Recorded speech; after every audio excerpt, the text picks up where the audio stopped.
on dirait un marché africain. Mais personne ici n'a rien à vendre et personne n'aurait de quoi acheter. Ces gens ont dû fuir leur pays, ce sont des réfugiés.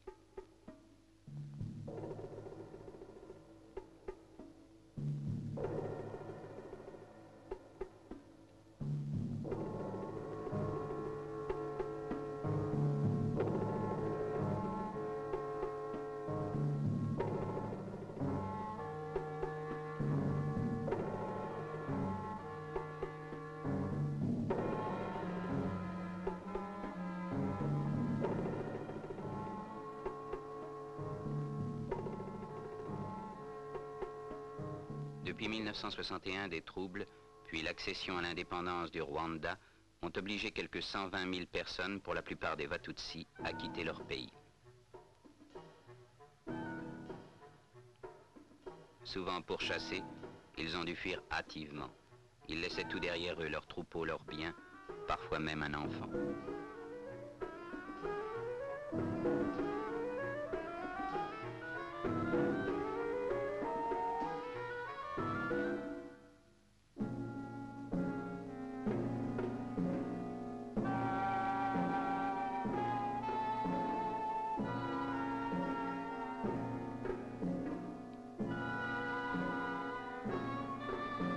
Ils se retrouvèrent des dizaines de milliers dans les pays limitrophes, Burundi, Ouganda, Tanganyika et provinces congolaises du Kivu.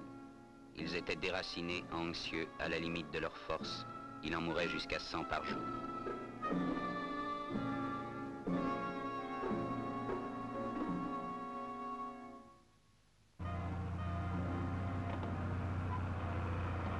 Les pays d'accueil sont alors eux-mêmes aux prises avec les problèmes nés de leur récente indépendance. Leurs gouvernements font appel à l'aide de la communauté internationale. Dès mars 1962, à la demande et de concert avec le Haut Commissariat des Nations Unies pour les réfugiés, la Ligue des sociétés de la Croix-Rouge accepte de coordonner des programmes de secours. Ainsi débute la phase d'urgence de l'opération. Il faut nourrir, vêtir, abriter, soigner.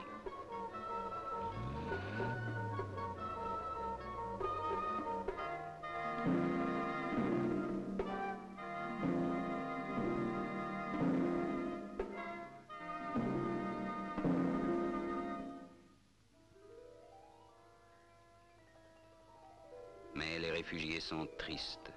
Leurs pensées sont ailleurs. Là-bas, au-delà des collines, il y a le pays de leur enfance, l'odeur familière du troupeau.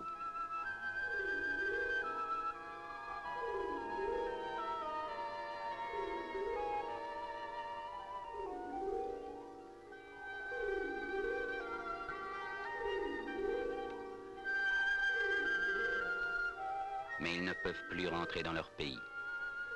On décide alors de leur donner les moyens de reprendre ailleurs une vie normale. Le Haut Commissariat des Nations Unies pour les réfugiés confie à la Ligue des sociétés de la Croix-Rouge la responsabilité des opérations de réinstallation. Pour la Croix-Rouge débute une tâche nouvelle, plus longue que celle auquel elle est habituée, mais née aussi d'une situation d'urgence. Le siège de la délégation de la Ligue est installé à Bujumbura, capitale du Burundi, au bord du lac Tanganyika. Alors commence une entreprise peu commune qu'une poignée d'hommes va porter à bout de bras pendant 2 ans. La tâche est immense, le pays difficile.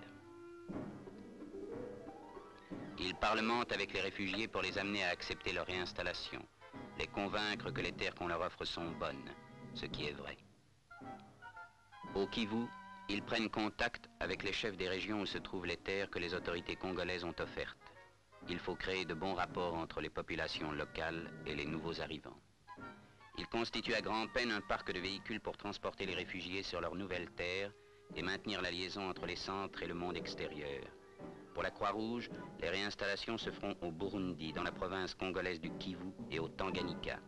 C'est des centres du Kivu central que nous allons vous raconter l'étonnante aventure.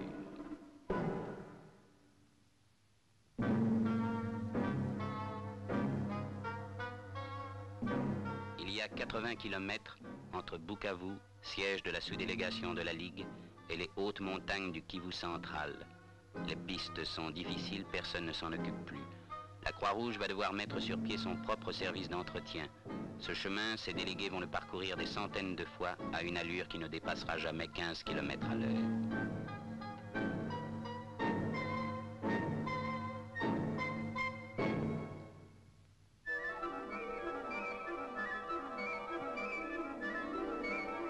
Cette terre promise, elle est à conquérir sur la forêt qui la recouvre. C'est ici qu'il faut bâtir des villages et gagner des champs cultivables.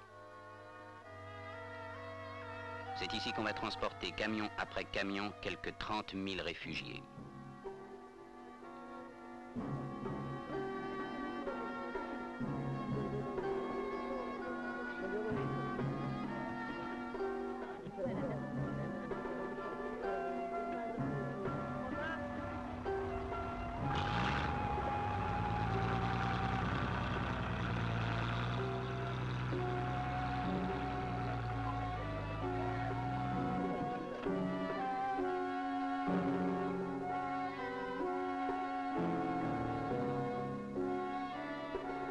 Leur nouvelle terre demande à ces anciens éleveurs et seigneurs de devenir agriculteurs.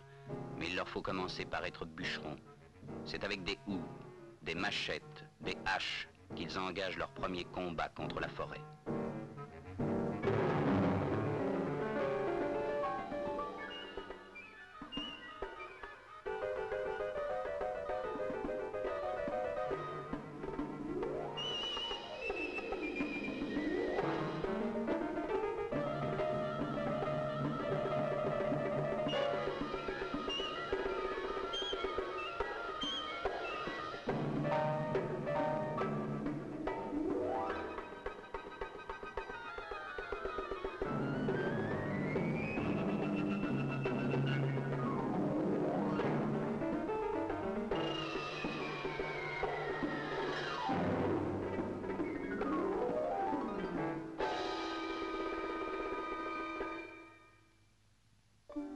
Sur les collines conquises, ils ont construit leur village.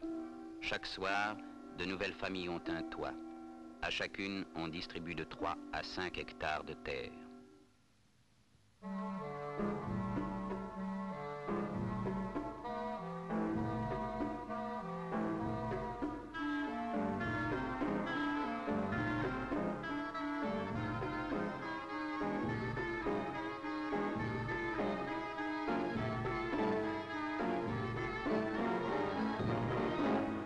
On crée des pépinières, on y fait pousser des semences sélectionnées pour pouvoir distribuer des plants. L'expert agronome de l'équipe a établi pour chaque centre un programme de culture précis en tenant compte de son altitude et de ses conditions climatiques particulières. Les camps sont situés entre 1600 et 2200 mètres.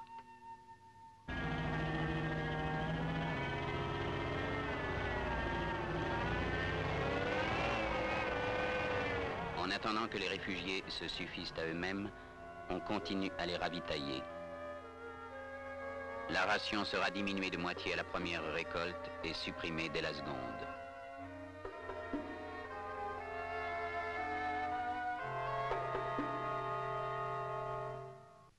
La réinstallation progresse à travers 1000 obstacles. Les pistes précaires ont vite raison des véhicules. Il faut réparer sur place quand encore on peut se procurer les pièces de rechange. Entre Bujumbura et Bukavu, des inondations coupent la meilleure route. Puis la situation politique du Congo s'aggrave, des combats se déroulent dans la plaine de la Ruzizi. La deuxième route est coupée. Jour après jour, le Telex permet l'indispensable dialogue entre Bujumbura et Genève. Et jour après jour, à leur poste, les délégués de la Ligue font face aux difficultés, partagées entre des tâches qui augmentent au fur et à mesure que les centres se développent. Il faut être partout à la fois.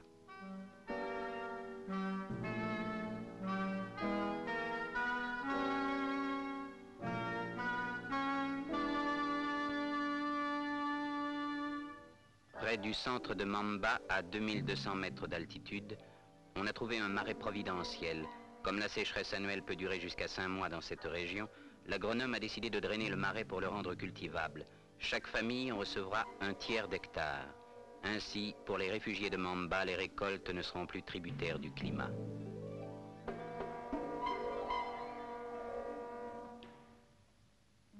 Dans les champs, on travaille aussi, on sarcle, on bine, on bute. Des moniteurs ont été formés, ils sont allés de village en village apprendre aux réfugiés les méthodes de culture qui conviennent.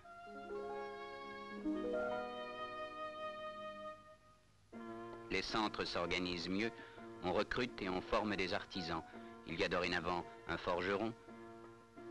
Il sait fabriquer les objets jusqu'alors introuvables, il répare les casseroles, les machettes et les houes. Il y a un cordonnier pour réparer et fabriquer les souliers. Il y a un tailleur qui sait faire des habits avec des sacs de farine. La première tâche du menuisier est de construire des tables, des bancs et des tableaux noirs pour les écoles.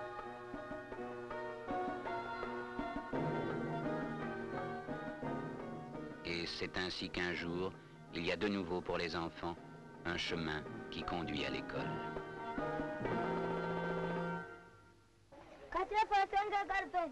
Ensemble. 4% de garbage. 7 fois 2 égale combien? Restons. 7 fois 2 égale 14. Ensemble. 7 fois 2 égale 14. Le tam-tam. Le tam-tam. Oui, c'est jour de fête. Oui, c'est jour de fête. Écoute le tam-tam et les balafons. Écoute le tam-tam et les balafons. Écoute la flûte et les violons. Écoute la flûte et les violons. Tout le monde est sur la place. Tout le monde est sur la place. Les jeunes et les vieux. Les jeunes et les vieux. Les garçons et les filles. Les garçons et les filles.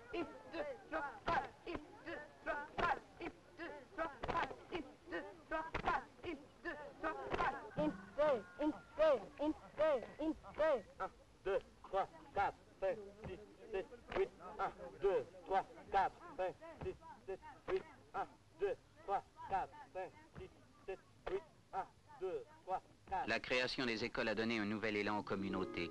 On organise des foyers sociaux où les femmes et les jeunes filles apprennent à coudre, à tricoter, à tenir une maison. Les missions avec lesquelles la Croix-Rouge coopère organisent des consultations prénatales.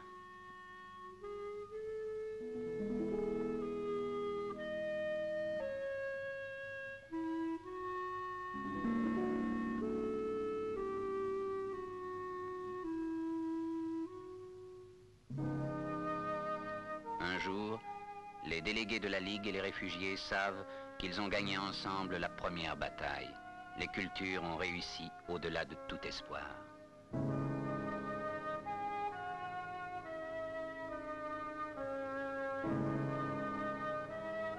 Là où régnait la forêt, il y a aujourd'hui du maïs, du manioc, des taros, des pommes de terre, des patates douces, de l'orge, du sorgho, des haricots, des petits pois, du soja, des oignons, des aubergines, des choux-fleurs, des laitues, des tomates, des fraises, du tabac.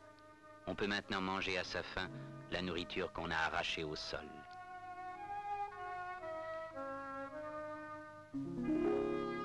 Cela ne s'est pas fait tout seul. Il y a eu des déconvenues, des retards, parfois des défaillances humaines. Ce premier succès, il est fait d'autant d'échecs que de petites victoires. Maintenant, s'ébauche une vie normale et la garantie du lendemain.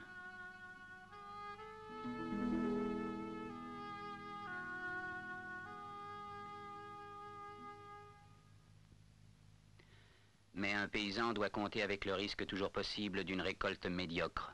Pour que les réfugiés puissent y faire face, on remet à chaque famille un animal, mouton, chèvre, poule, porc.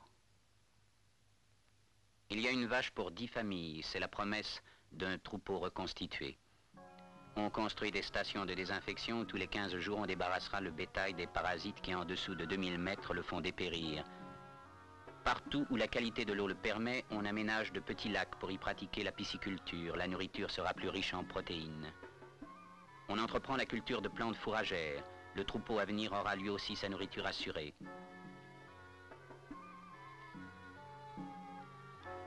On crée un champ d'essai où l'on démontre qu'un jeune bananier, contrairement à ce que croient les réfugiés, peut produire un régime en quelques mois. Mais il ne suffit pas de se nourrir. Il faut encore avoir de l'argent pour pouvoir se vêtir et instruire ses enfants. On encourage les réfugiés à produire davantage. Ils se mettent à cultiver intensivement des pommes de terre, des fraises et de l'orge qu'une brasserie s'engage à acheter régulièrement. On projette la culture du thé. On organise une coopérative qui achète la surproduction des centres. Ces camions vont la vendre à Bukavu, d'où ils ramènent des produits manufacturés qui sont vendus à bas prix. Les populations locales sont associées au système et le niveau de vie de toute la région en est amélioré. Avec les bénéfices de la coopérative, on va payer le salaire des instituteurs et des moniteurs du développement rural. Maintenant, les communautés sont autonomes. Leur destin est entre leurs mains. Maintenant, la vie peut être meilleure même qu'avant.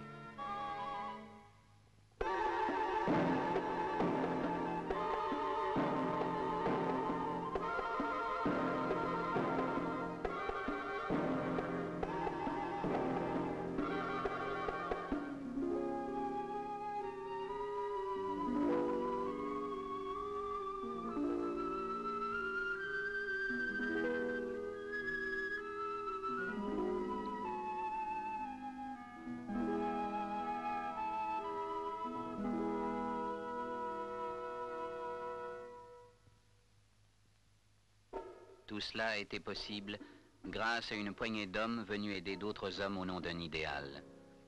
Pendant 2 ans, ils ont voulu mener à chef la mission qu'on leur avait confiée. D'une forêt hostile, ils ont su faire un grand jardin fertile. À des gens abattus et découragés, ils ont su redonner une vie digne et souvent le sourire. S'ils ont réussi, c'est à leur dévouement de chaque instant qu'ils le doivent, mais aussi à leur métier, à leur technique et à la connaissance du pays qu'avec quelques-uns d'entre eux. Que les réfugiés restent sur leur nouvelle terre ou qu'ils retournent un jour chez eux, peu importe après tout, car ils ont appris des méthodes de travail qui amélioreront leur vie et celle de leurs enfants. Et ils ont appris de ces hommes d'une autre race venus les aider que peuvent exister une solidarité et une fraternité humaine.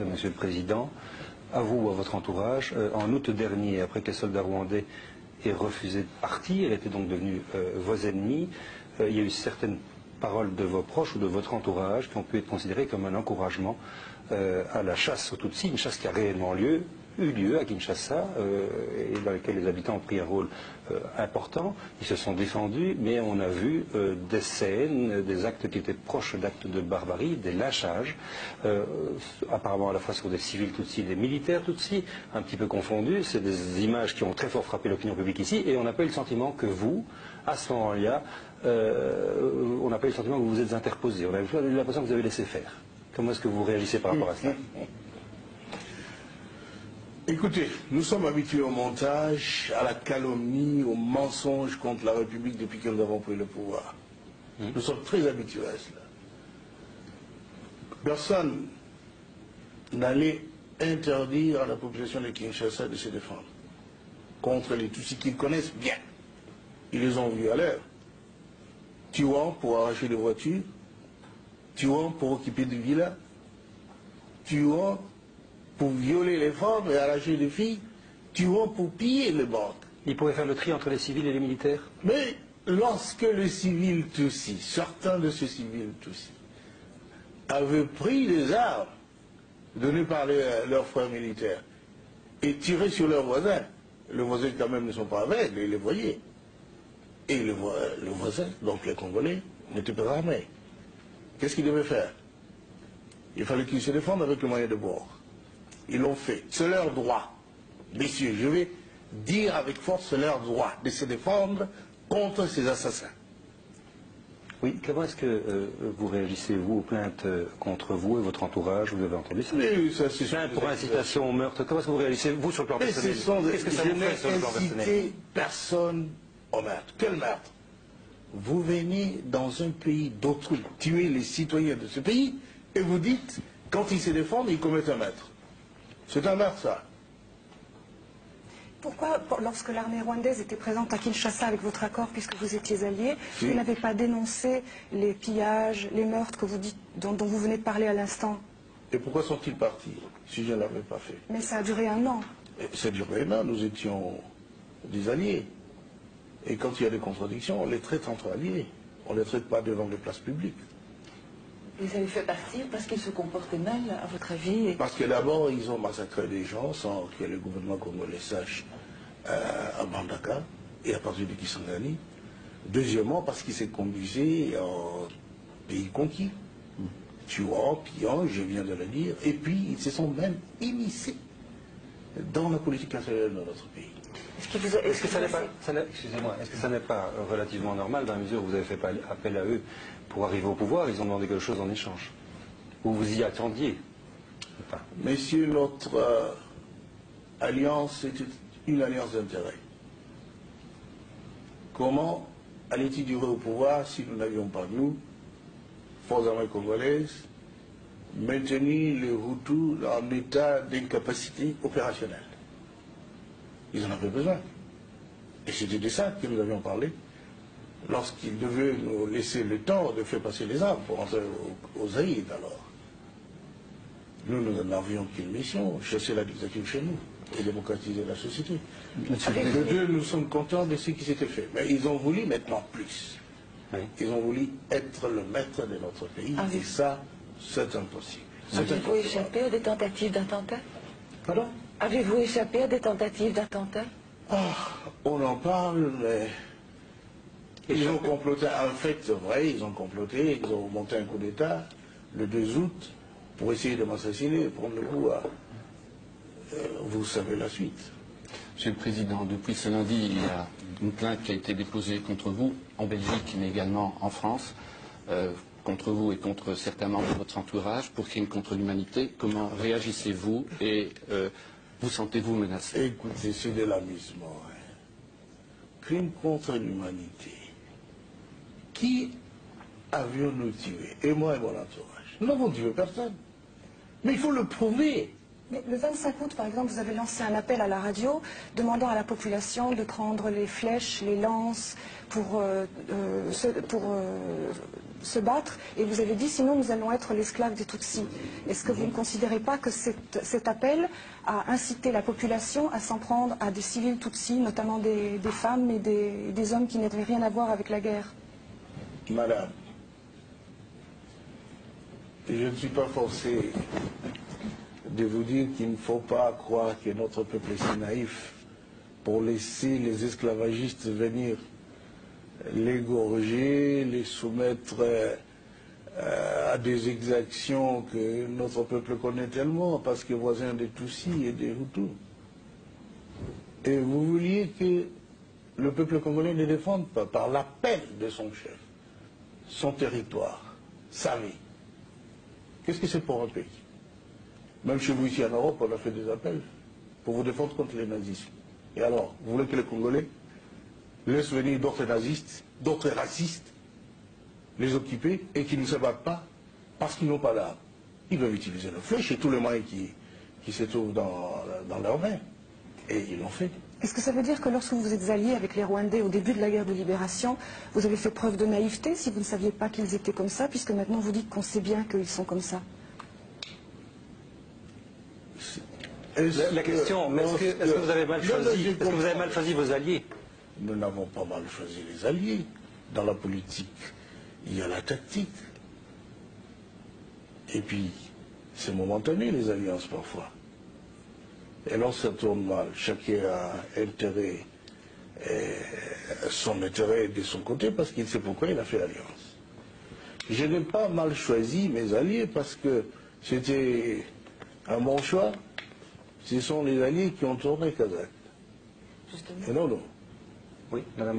Bonsoir, bonjour, mes très chers compatriotes. Je viens par cette vidéo répondre à M.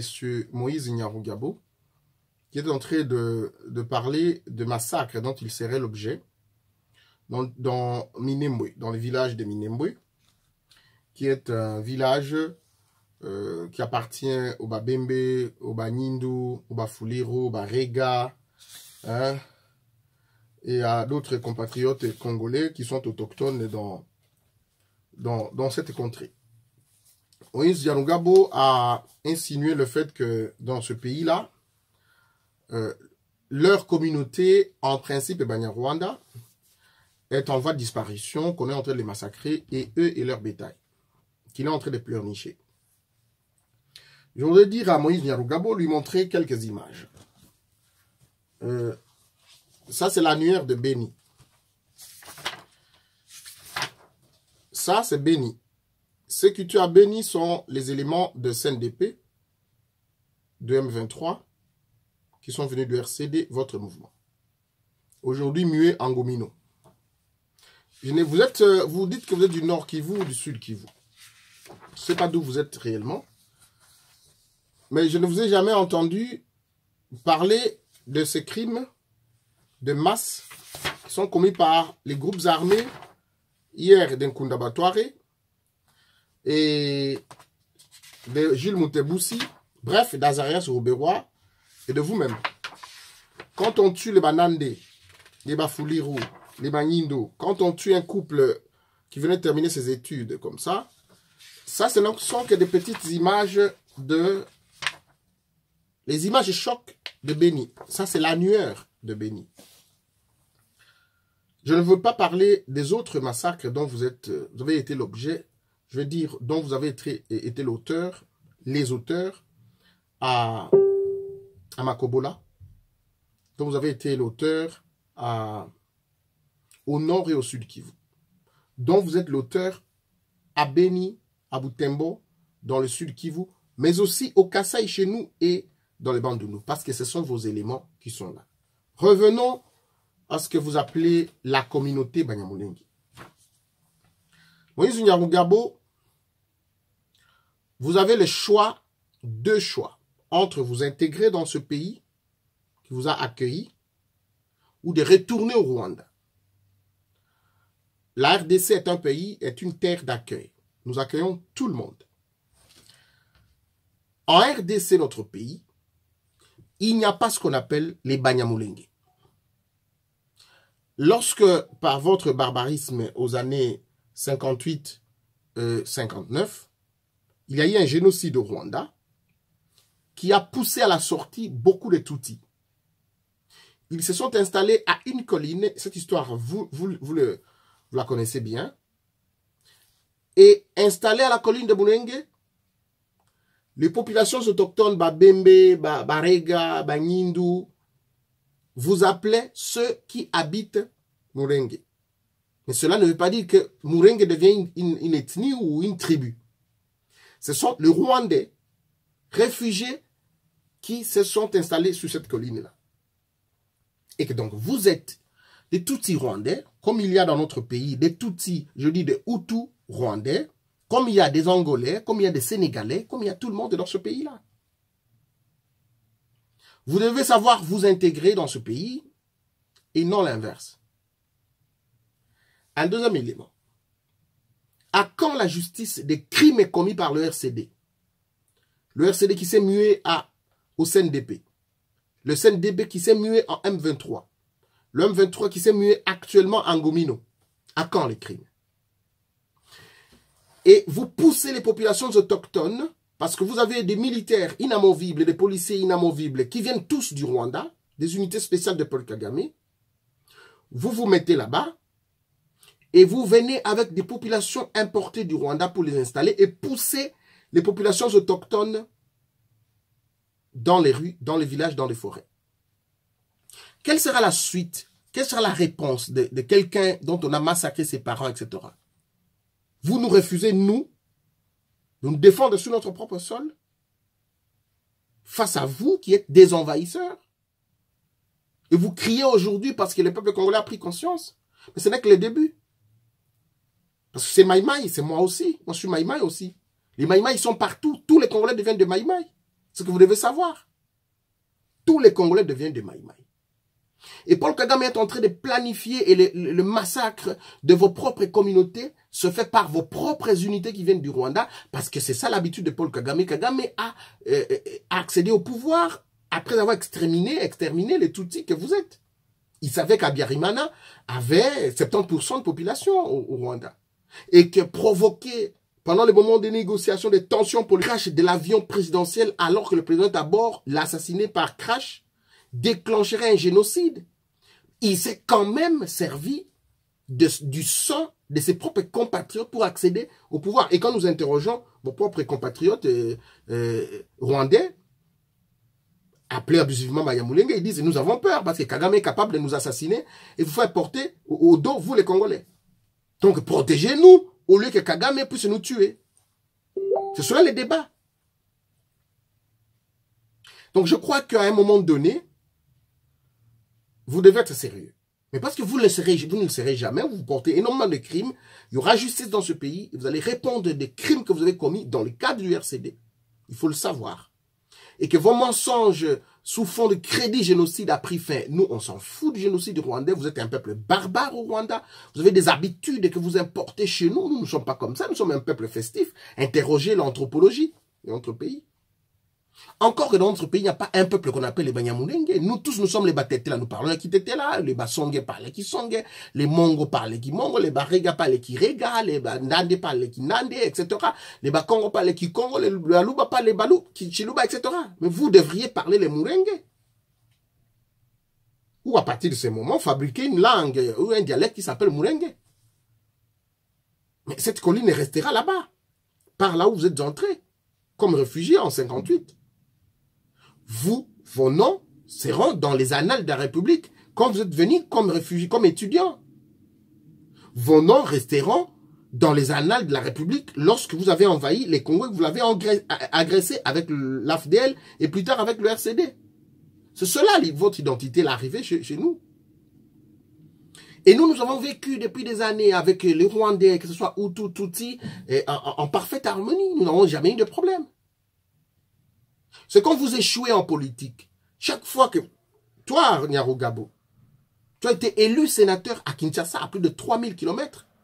De Kichanga, de Fizi, de Minembwe. Comme sénateur entre 2006 et 2017.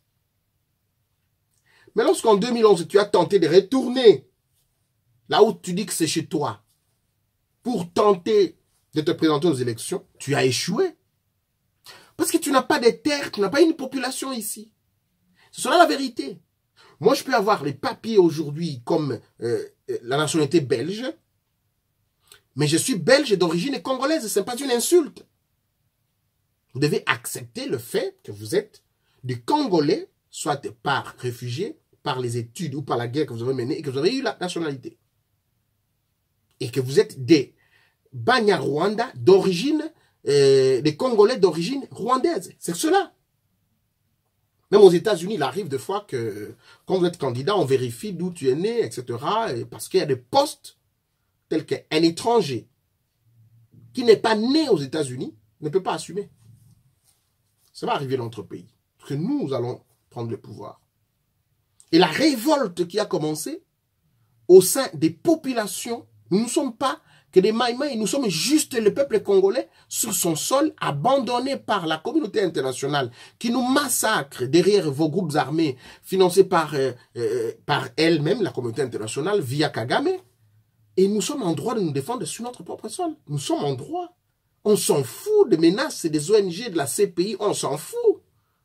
Nous sommes à plus de 12 millions de morts, c'est les rapports des Nations Unies qui en parlent. Personne ne pense faire justice pour nous. Personne. Aujourd'hui, le peuple congolais se défend, on l'empêche, on dit non, il y a massacre. Mais combien? Vous pouvez me donner le nombre de Banyamulenge ou de Banyarwanda qui sont tués? Combien? Face à 6 millions ou 12 millions de Congolais. Parce que c'est estimé entre 6 millions à 12 millions dans les 20 ans. Vous savez ce que ça représente, Nyarugabo? Vous savez ce que ça représente? 12 millions. C'est comme le pays comme la Belgique. 2 fois un pays comme le Togo. Donc il faut arrêter. Vous allez rencontrer dorénavant les Congolais qui vont vous affronter physiquement partout où vous serez. Quand vous voyez un Congolais, sentez-vous en danger. Quand vous voyez un Congolais, sentez-vous en danger. Parce que vous l'avez cherché, vous l'avez voulu. Et nous sommes sur notre terre. Nous devons nous défendre. On va parler, non, une minorité. Est-ce que vous connaissez un peuple qu'on appelle les Bambole Balanga, chez moi, à Katakokombe? Moins de 3000. Ils n'ont ni administrateur de territoire, ni... Posez la question à Lutundula. Il est député à l'Assemblée nationale. C'est chez lui. Il y a un peuple comme ça, moins de 3000 hommes. Il n'y a aucune route, il n'y a rien là-bas. Ni même un administrateur de territoire, ni un policier. Vous connaissez le Dionga à Lomé, là? Ils ont juste un député, Moïse Ekanga. Un député. Mais vous avez eu Kabila, Tuti. Toi, Nyarugabo, sénateur.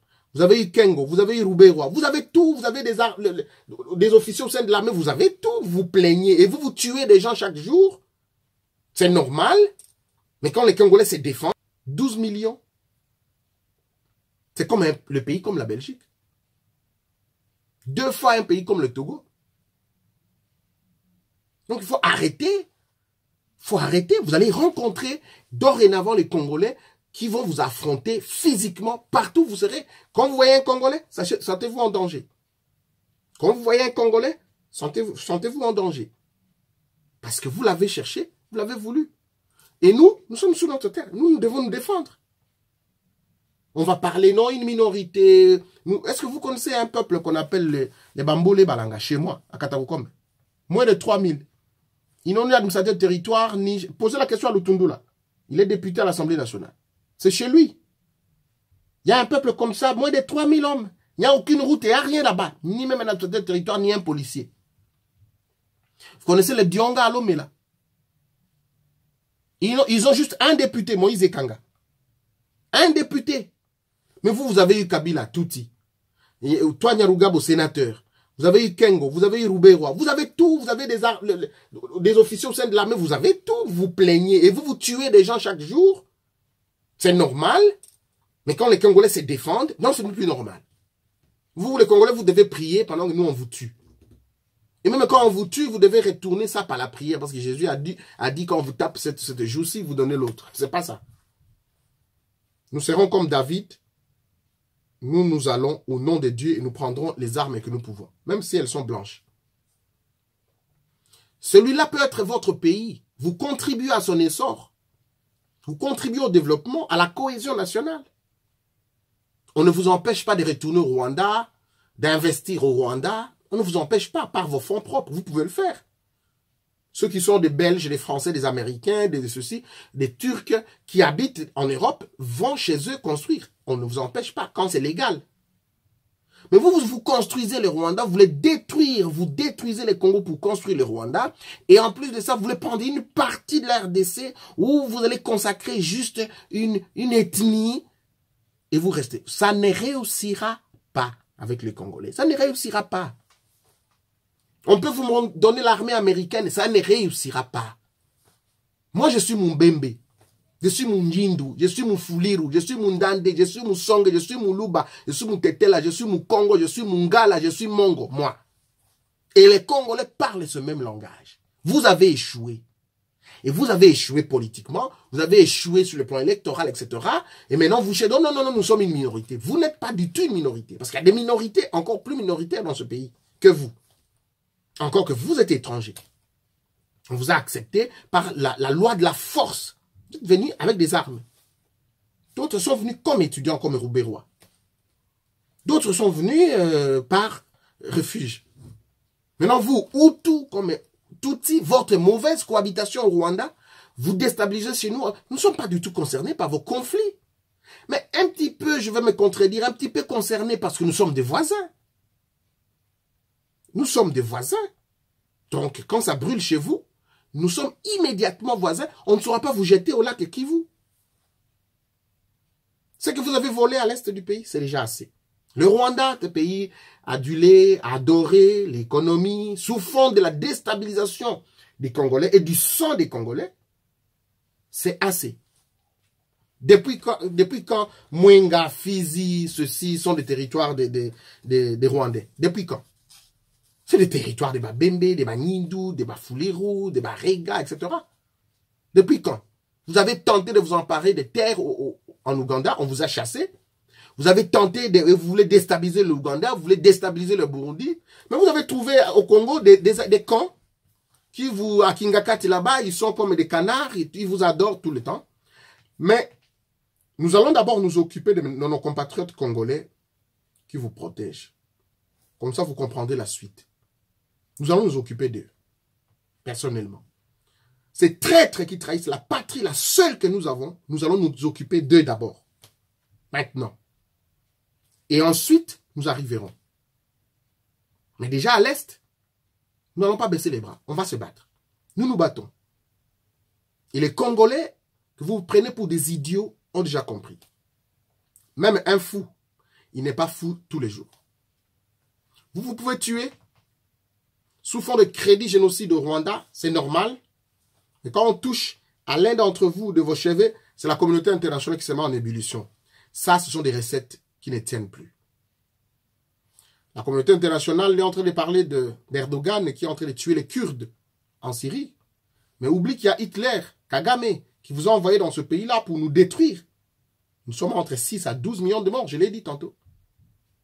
Donc cette ambivalence-là, nous ne comprenons pas, mais nous nous prenons en charge l'instinct de survie, la patrie, nous allons lutter jusqu'au bout. Mesdames, Messieurs, rendez-vous au prochain numéro.